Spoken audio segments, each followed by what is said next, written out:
আসসালামু আলাইকুম। Educate web design CSS Bangla টিউটোরিয়ালে আপনাদের সবাইকে স্বাগতম জানাচ্ছি। আমি এসএসআই। আজকে থেকে আমরা HTML CSS পার্ট 1 শিখব।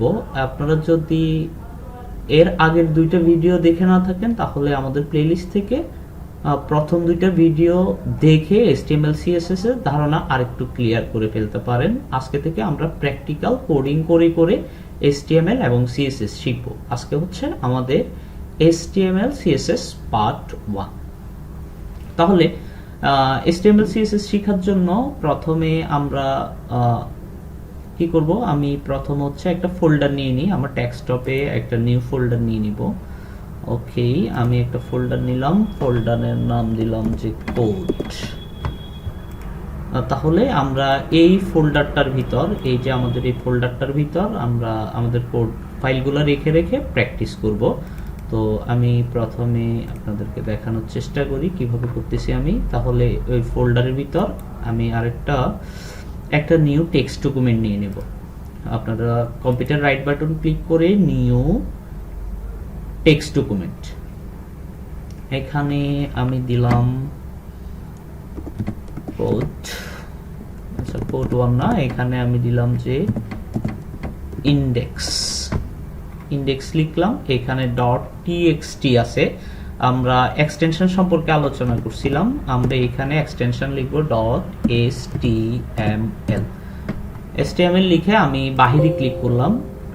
If you change a file name extension, the file might become unusable. Are you sure you want to change it? আমরা এটা পরিবর্তন করলে এটা আমরা ইয়েস দিয়ে দিব।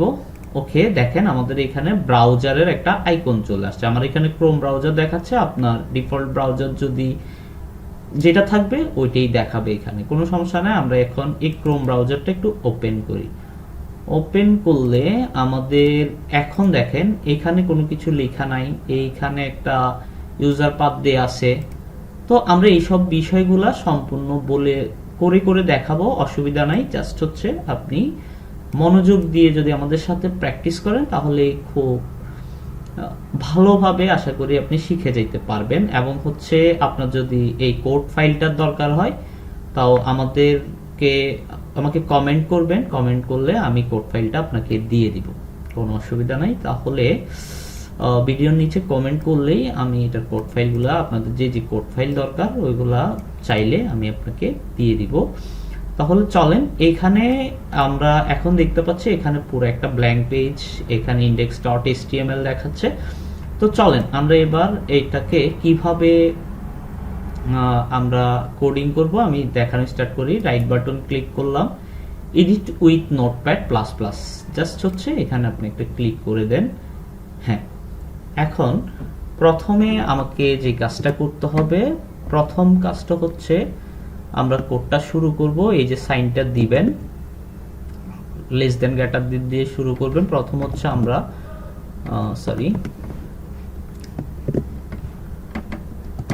প্রথমে হচ্ছে আমরা লিখি ডক টাইপ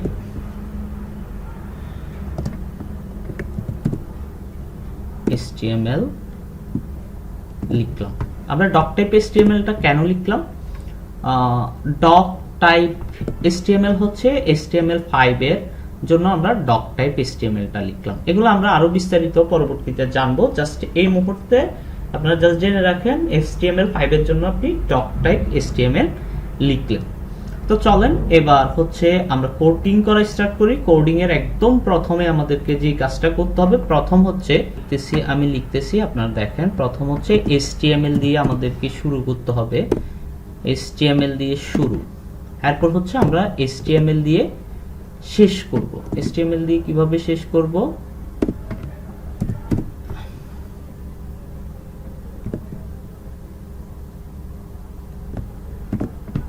HTML দিয়ে শেষ। এই যে এখন যদি আমার কোডটা শুদ্ধ হয়েছে কিনা আমি কিভাবে বুঝবো? আমি যখন এখানে ক্লিক করলাম দেখেন দুইটাই বেগুনি রং ধারণ করছে। যদি আমার এখানে ভুল হইতো সেই ক্ষেত্রে এই রংটা আসতো না। যেমন হচ্ছে আমি যদি এটা কেটে দেই, এখন দেখেন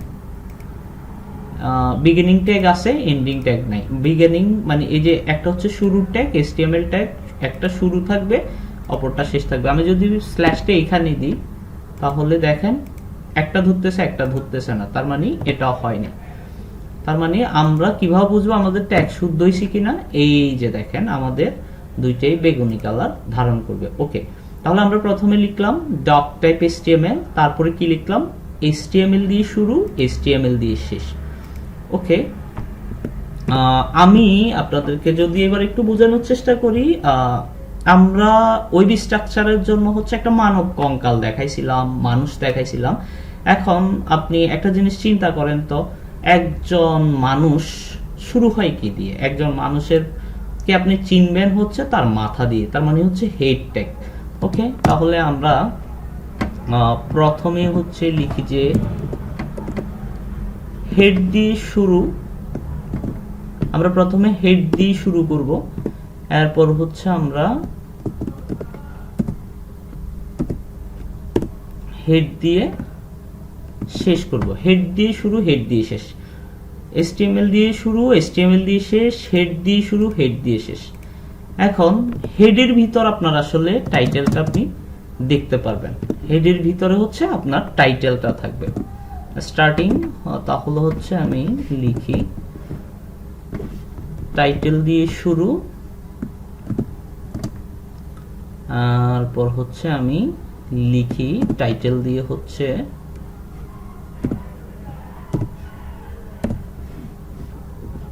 টাইটেল দিয়ে শেষ। তার মানে দেখেন আমি কিন্তু সাজাই পেলাম, HTML দিয়ে শুরু, HTML দিয়ে শেষ, হেড দিয়ে শুরু, হেড দিয়ে শেষ, টাইটেল দিয়ে শুরু। এই যে দেখেন আমার এখানে ট্যাগটা ভুলে ক্লোজিং হয় নাই, টাইটেল দিয়ে শুরু, টাইটেল দিয়ে শেষ। এখন আমি এখানে একটা টাইটেল লিখি। প্রথম টাইটেল কি লিখব? ধরুন হচ্ছে আমি এখানে লিখলাম আই লাভ এফ এডুকেট। ওকে, তাহলে আমরা এই কথাটা লিখলাম। এখন যদি আমি ফাইলটাকে সেভ করি, ফাইলটা হচ্ছে আমি কন্ট্রোল এস দিয়ে সেভ করলাম। এই যে এখানে দেখেন এটা নীল হয়ে গেছে, একটু আগে কিন্তু এটা লাল ছিল। ঠিক আছে, ওকে। এখন আপনার কি মনে আছে যে আমরা এটা ওপেন করছিলাম কিন্তু এখানে কিছু আসে নাই, আমরা জাস্ট এখান থেকে এটাকে রিলোড করি। রিলোড করলে আপনারা এই যে জায়গাটায়, এই যে আপনারা এই জায়গাটায় দেখতে পাচ্ছেন এই যে আমাদের টাইটেলটা চলে আসছে। তার মানে হচ্ছে আমরা যখন কোন একটা ওয়েবসাইট ব্রাউজ করি, এইখানে আমরা যে টাইটেলটা দেই এটা হচ্ছে কোন জায়গার টাইটেল? এই যে এই টাইটেলটা কিভাবে আসে? ধরেন আমি যদি আপনাকে একটা উদাহরণ দেওয়ার চেষ্টা করি, ধরেন হচ্ছে প্রথম আলো। ওকে, আমি যদি এখানে প্রথম আলোর ওয়েবসাইটে ঢুকি, ঢোকার পর এই যে দেখেন প্রথম আলো বাংলা নিউজ পেপার। তার মানে কি দাঁড়াইলো? এই যে এখানে প্রথম আলো বাংলা নিউজ পেপার, এটা হচ্ছে ওদের টাইটেল। কিন্তু এই যে দেখেন আমরা এখানে এফ এডুকেট লিখছি, আমাদের এখানে এফ এডুকেট দেখাচ্ছে।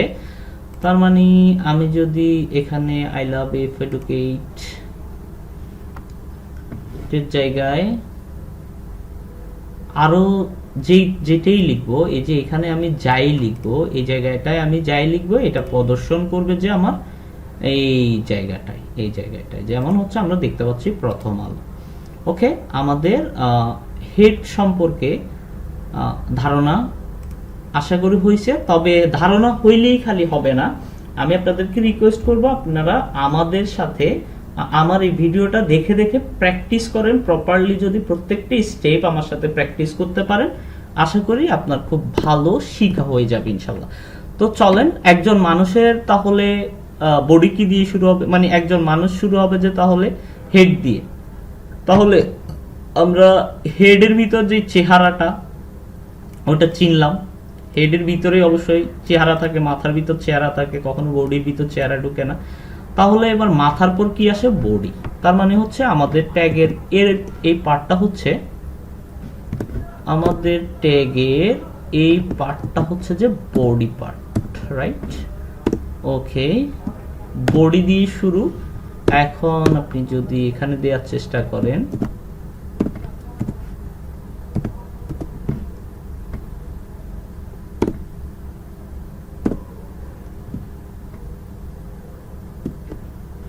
সরি, বডি দিয়ে শুরু, বডি দিয়ে শেষ, এইখানে এখন আমি যাই লিখবো তা চলে আসবে। ধরেন আপনাদের প্র্যাকটিসের সুবিধার জন্য আমি আপনাদেরকে একটা সাইট দেখাই দিই। আপনি এখানে লিখতে পারেন লরাম ইপসাম। লরাম ইপসাম হচ্ছে আসলে ডামি টেক্সট, মানে হচ্ছে আমাদের প্র্যাকটিসের জন্য। আপনি এখানে ওই যে এত লেখা মানে প্র্যাকটিস করার সময় জাস্ট আপনি কোনটা কিভাবে শো করতেছে ওই জন্য এটা ইউজ করতে পারেন। লরাম ইপসাম থেকে যদি আমি টেক্সট নিলাম কিছু, নিয়ে আমি এখানে জাস্ট কন্ট্রোল ভি দিয়ে দিলাম, এই যে আমার এখানে অনেক লেখা চলে আসছে। এখন আমি এটা ঠিক করব কিভাবে, এই যে দেখেন এই দিক থেকে এই দিকে চলে যাচ্ছে। এটাও একটা ভালো হয়েছে যে আপনাদেরকে নোটপ্যাডের অ্যাটলিস্ট একটা সেটিং শেখানো যাবে। তাহলে আমরা এখানে ভিউতে যাব, ভিউতে যাই আমরা বের করার চেষ্টা করব যে ওয়ার্ড ড্রাইভ, এই যে ওয়ার্ড ড্রাইভ করে দিলাম, তার মানে আমার এখানে এটা চলে আসছে। এই যে দেখেন বডিতে আমি একটা লেখা লিখে দিলাম, আপনারা দেখতে পাচ্ছেন বডিতে আমি একটা লেখা লিখে দিলাম, বডি দিয়ে শুরু, বডি দিয়ে শেষ, বডির ভিতর জাস্ট আমি একটা লেখা লিখলাম। এখন এখানে দেখেন লাল, এখন এটা সেভ করি না, আমি যখন কন্ট্রোল এস দিয়ে সেভ করে দিলাম, বা এখান থেকে আপনি ফাইল থেকে সেভ করতে পারেন, যে কোনো একভাবে সেভ করলে হবে। আমি এখন আবার আমার ব্রাউজারে গিয়ে আমি যদি এই যে এখনো কিন্তু কোনো লেখা নেই, আমি যদি এখন এটাকে একটু রিলোড করি, রিলোড করার পর আমি দেখতে পাচ্ছি যে আমার এখানে অনেকগুলা লেখা টেখা চলে আসছে। তার মানে আপনি যদি এই জায়গাটা এতটুকু পর্যন্ত করতে পারেন, এই মুহূর্তে আপনি একটা ওয়েবসাইটের একটা স্ট্রাকচার দাঁড় করাই ফেলতে পারছেন। এতটুকু কনফিডেন্ট যদি আপনার মধ্যে থাকে এবং আপনি যদি এই কনফিডেন্টটা গ্রো করে আমার সাথে আগাইতে পারেন, আমি আশা করছি যে আপনি খুব শীঘ্রই কোডিং করতে পারবেন নিজে নিজে, এবং খুব এক্সপার্টলি কোডিং করতে পারবেন। তো আমাদের সঙ্গে থাকার জন্য ধন্যবাদ, এবং আশা করছি আপনারা প্র্যাকটিস করবেন। আর ফ্রিডম এফ এডুকেটের চ্যানেলটা অবশ্যই সাবস্ক্রাইব করে দিবেন। আর যদি পারেন আপনার যে বন্ধুরা ওয়েব ডিজাইন শিখতে ইচ্ছুক তাদের সাথেও চ্যানেলটা শেয়ার করতে পারেন। অগ্রিম ধন্যবাদ, সবাই ভালো থাকবেন, আল্লাহ হাফেজ।